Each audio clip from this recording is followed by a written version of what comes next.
Good evening. This is World News. Tonight, uncertainty, escalation, and the thin line between restraint and war dominate the proceedings. From Washington to Tehran, signals are mixed. Rhetoric is calibrated, but military assets are quietly moving into position. At the center of it all, one question that refuses to go away. Will the United States strike Iran, or is this the calm before a far more dangerous storm?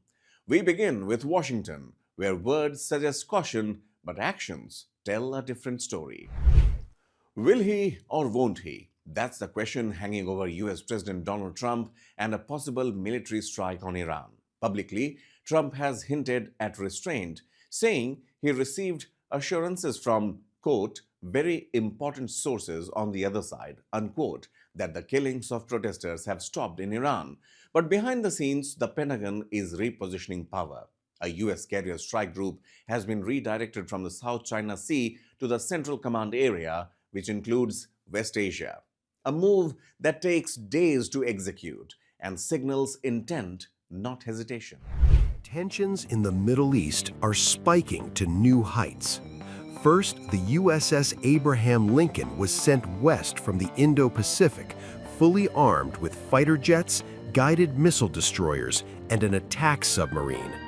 Now, reports suggest a second carrier strike group, the USS George H.W. Bush, may be crossing the Atlantic toward the region.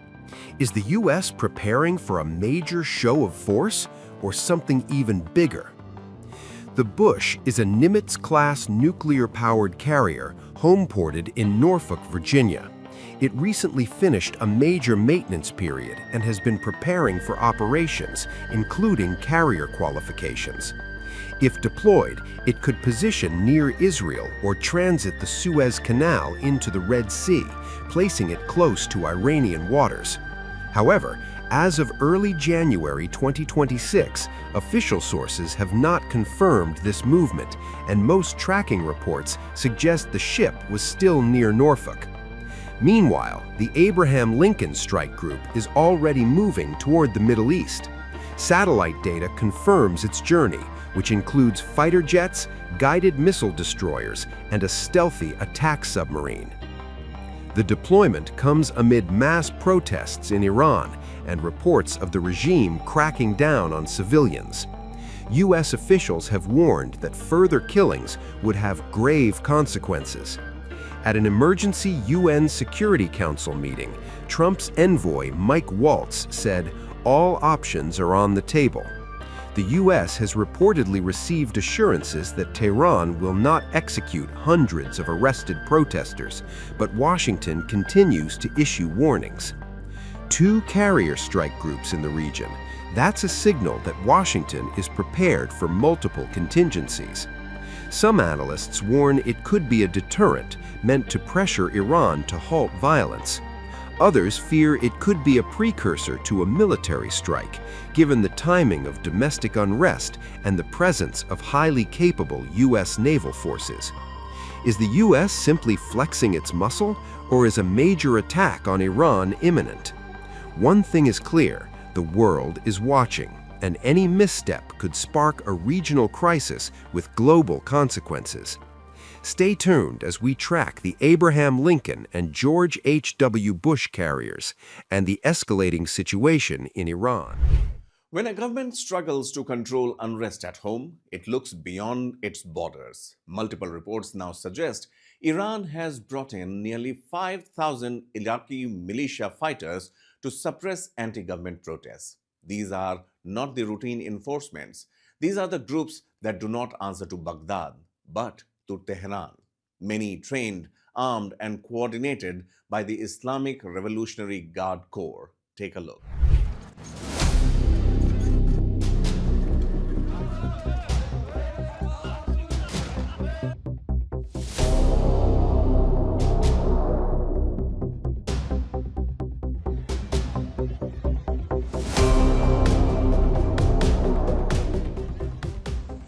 When a government can't control protests at home, it looks outside its borders for help. According to multiple reports, Iran has brought in nearly 5,000 Iraqi militia fighters to suppress anti-government demonstrations. These are not ordinary reinforcements. These are the same groups accused of brutally crushing protests in Iraq. The fighters reportedly come from Iran-backed Iraqi militias, including Kataib Hezbollah, Harakat al-Nujayba, Saeed al-Shuhada, and the Badr organization. These groups answer not to Baghdad, but to Tehran. Many were trained, armed, and coordinated by the Islamic Revolutionary Guard Corps, and several are designated as terrorist organizations by the United States. Iraq knows these militias well. During the 2019 Iraqi protest movement, these same groups were accused of sniper fire, kidnappings, and mass killings, and that left hundreds of peaceful protesters dead. Young Iraqis demanding jobs, dignity, and an end to corruption were met with bullets, disappearances, and fear. Now, reports say, those fighters have crossed into Iran. Iran has faced weeks of massive unrest. What began as protests over inflation and economic collapse quickly became chants of "down with the dictator," spreading to over 200 cities across 26 provinces. Analysts say Tehran no longer fully trusts its own forces, the IRGC and Basij, amid reports of reluctance to fire on civilians. So the regime allegedly turned to foreign militias with no emotional ties to Iran's people. Eyewitnesses in cities like Mashhad report riot police speaking Arabic. Sources say fighters entered Iran disguised as religious pilgrims, then were deployed to protest hotspots. Some reports claim they're paid around $600 a month to help enforce the crackdown. For many Iranians, this crossed a red line. Bringing in Iraqi militias risks deepening public anger and shattering any remaining legitimacy. To protesters, it feels like occupation, not security. To the region, it raises the risk of spillover because these militias are part of Iran's so-called axis of resistance, active across Iraq, Syria, Lebanon, and beyond. The United States has expressed concern, calling the use of foreign militias a betrayal of the Iranian people. Iran once used these militias to crush protests in Iraq. Now, if reports are true, it's using them to silence its own people. Will this stop the protests or ignite something even bigger? A single sentence now circulating online is raising serious alarm, attributed to Iran's Armed Forces Chief Major General Abdul Rahim Musavi. Quote, "If our boys had used their weapons, it would have been over in 2 hours," unquote. In a video shared by pro-regime accounts, Musavi claims security forces showed restraint. He accuses protesters of using civilians as human shields, suggesting civilian deaths were not the state's responsibility. But critics say the statement reveals something else entirely: how much force remains unused and available. Had deliberately used human shields, they had blended in among the ordinary innocent civilians. A significant number of our beloved people were confronting them entirely unarmed. What does it mean when a country's top military commander says this? If our boys had used their weapons, it would have been over in 2 hours. That statement, now circulating online, is being attributed to Iran's Armed Forces Chief, Major General Abdul Rahim Musavi, and it's raising disturbing questions about what's really happening on Iran's streets. In a video shared by pro-regime accounts, Musavi claimed that Iranian security forces showed restraint during clashes with protesters. He alleged that demonstrators used other civilians as human shields and suggested that this, not the security forces, was responsible for high civilian casualties. It took them a full 2 hours to gather all of them. However, because they had deliberately used human shields, they had blended in among the ordinary innocent civilians. A significant number of our beloved people were confronting them entirely unarmed. Many of them. To critics, the message sounded less like restraint and more like a warning. These remarks come as Iran enters its third week of massive anti-government protests. What began in late December as demonstrations over economic collapse, inflation, and currency devaluation has evolved into open calls for the overthrow of the Islamic Republic. Chants like "death to the dictator" are echoing across hundreds of cities and towns nationwide. Iranian officials insist they tolerate peaceful protesters, but label others as rioters, saboteurs, or foreign-backed enemies. They accuse the US and Israel of orchestrating a soft war and use that claim to justify harsher crackdowns. Mousavi's comments fit squarely into that narrative. Human rights organizations paint a very different picture. They report live ammunition fired into crowds, metal pellets causing devastating facial injuries, shoot-to-kill tactics targeting the chest and abdomen, hospitals overwhelmed, families searching makeshift morgues for loved ones. This escalated sharply after a nationwide internet blackout earlier this month. Casualty numbers remain fiercely contested. Verified groups confirm thousands killed and tens of thousands arrested. Other claims suggest even higher figures, though unverified. What is clear is this: the scale of violence is unlike anything Iran has seen in years. To many analysts, Mousavi's statement wasn't about restraint at all. It sounded like a message to Iranians and the world. This is not our full force. It could be far worse. And that may be the most chilling part. Was this a justification for what's already happened, or a warning of what could still come? When a military chief says violence could have ended protests in 2 hours, people start asking who's really being protected and who's being threatened. Is this restraint or intimidation? Now, a key phone call and a request for restraint. According to the New York Times, Israeli Prime Minister Benjamin Netanyahu has asked President Donald Trump to delay any potential American strike on Iran. The White House has confirmed the call, but not the details. This comes as Iran has warned it will retaliate against Israel if attacked by the United States.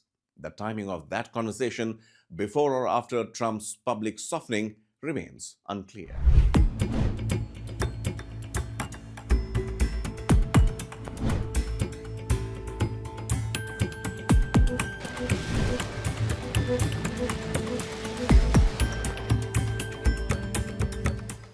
Tonight, war nearly ignited, then stopped cold.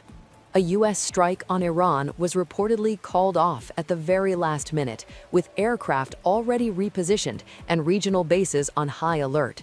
Sources say Israel's Prime Minister Benjamin Netanyahu urged caution, privately pushing Washington to step back amid fears Iran could hit back harder than expected.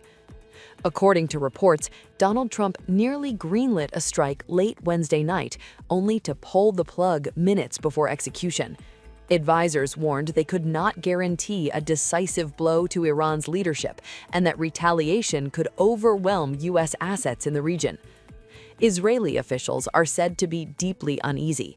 Netanyahu, long a hardliner on Iran, is now described as spooked by the scale of Tehran's potential response, fearing regional escalation that could quickly spiral beyond control. Signs of de-escalation followed. U.S. aircraft that had been moved out of Al Udeid Air Base in Qatar began returning. Security warning levels were lowered, and personnel previously advised to leave were cleared to come back, according to sources briefed on the situation. Iran, too, stepped back, reopening its airspace after a near 5-hour shutdown that had disrupted global flights. The move eased immediate fears of imminent conflict as commercial aircraft cautiously resumed routes over the country. Trump signaled a temporary pause in pressure after being told that Iran's deadly crackdown on protests may be easing. Iranian officials denied plans for mass executions, and at least one reported death sentence was postponed, moves Trump publicly welcomed. Despite the cooling signals, officials stress this is not a resolution. Iran remains on edge, U.S. forces remain deployed, and Israel continues to warn of Tehran's nuclear ambitions. The question now is whether diplomacy holds, or whether this was just the calm before another storm. For now, war didn't start tonight, but the episode exposes deep unease, even among Iran's fiercest critics, about the cost of direct confrontation. Netanyahu's warning, Trump's pause, and Iran's measured response suggest one thing: everyone blinked this time.